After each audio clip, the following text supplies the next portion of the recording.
Ayan po mga idol, nandito na naman tayo mga idol. Magandang hapon po sa inyo mga idol. Ayan nga po mga idol oh.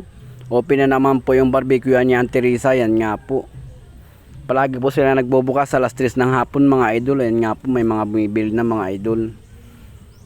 At grabe po ang usok ng kanilang niluluto. Talagang maamoy mo ang sarap mga idol. Sa usok pa lang nakakagutom na mga idol. Ayan nga po mga idol, dito po sila matatagpuan sa harapan ng barangay hall ng barangay Bicol Sur. Yan po yung pwesto nila mga idol. O kung nais nyo pong bumili mga idol, puntahan nyo lang sila dito sa may harapan ng barangay hall ng Bicol Sur mga idol. Kada alas 3 ng hapon ang kanilang open hanggang gabi mga idol.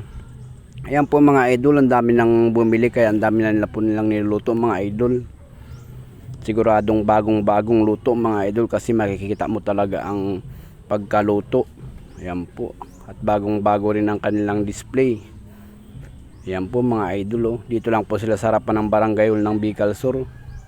Ayan po, di ba naghihintay na po yung mga bumibili dyan mga idol, yung kanilang pinapaluto. At hanggang dito lang yung video ko mga idol. God bless po sa inyo.